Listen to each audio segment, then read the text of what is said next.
In this video, I'm going to work through a little example that I have shown here. So I have a slider, and as I adjust the slider, the current value of x is going to vary. So with the slider, I can adjust the current value of x, and then I have a point representing x comma f of x, as well as segments representing the corresponding value of f of x, as well as x here. And then I have a function graph that's being traced out as I vary x. So as I let x increase, this function graph appears to be getting traced out by this point. And then I have a checkbox right here that'll show the full graph of the function f. All right, so let's get started. I have a fresh applet here. And what I want to do is start by defining a function f. We can pick anything we want, but I'll use e to the sine of x, my favorite function. And next what we'll do is we'll create a slider, we'll name it x, capital X, and we'll just define it from -5 to 5, and then pretty small increments. So we'll use 0.001. And next what we'll do is put a point on this graph whose x-coordinate is controlled by the slider that we created. So we'll do p equals x for the x-coordinate, and then to put this point on the graph, the y-coordinate needs to be f of x. So now as I vary the slider, this point P moves along this graph.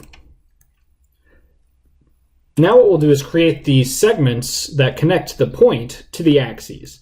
So we'll call this first one box seg subscript 1. We'll make that a segment from x comma 0 to x f of x, and we'll create that. And then the second one, we'll name it box seg sub 2.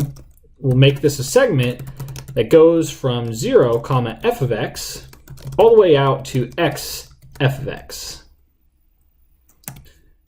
Okay, I'm going to hit enter there, and now we've got these two segments that connect the point to the axes, and all of this is going to update as we vary the slider. So I'm going to pretty things up just a little bit here. So I'm going to select these two segments, hide their labels, I'm going to make them dashed, increase the size a little bit, make them gray. I'm also going to select the point P, make this black. We'll keep the size the same, and we'll just hide the label. Now with the function graph f, I'm also going to hide the label off of this, thicken it up a little bit, and we'll call that good. Okay, so now we have like half of this applet done, and it looks pretty good already. What I'm going to do now is I'm going to create a Boolean. I'll call it show full. And this is going to control whether or not the full graph is shown, or if we show like the traced out version. So I'll do show full equals false. And if we show this in the graphics view, we can right click on the checkbox, unfix it, and then we should be able to move it around. So we'll just move this down a little bit. We'll move the slider up just a tiny bit. And now we have these right here.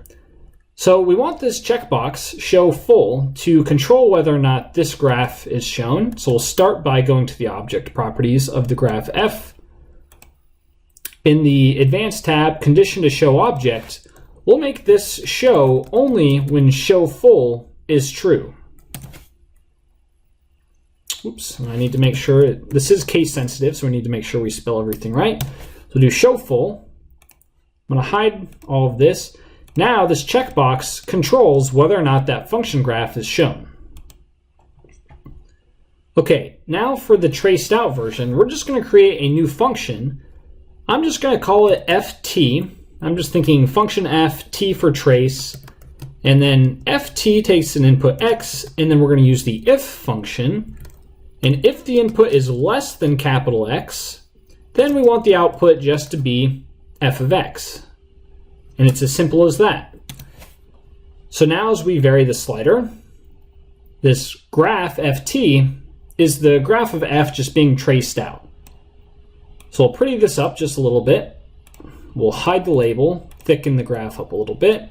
And what we'll do is go to the object properties of this function graph, and in condition to show object, we need to set this to when show full is not true.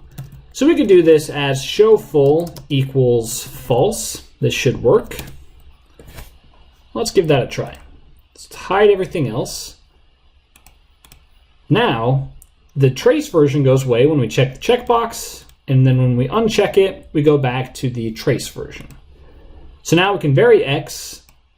We can click on this show full checkbox, and it shows the full version. So here we have the applet that I showed earlier. There's a lot of things you could do to make this a little prettier if you wanted to. Say, for example, if you wanted to put a text on this point, we could choose the text tool, select the point, and then maybe we do something like x comma f of x, something along these lines. There's a lot of different things we could do to pretty this up, but I'll leave that up to you to decide maybe what kind of extra features you want to have or how you want to style things.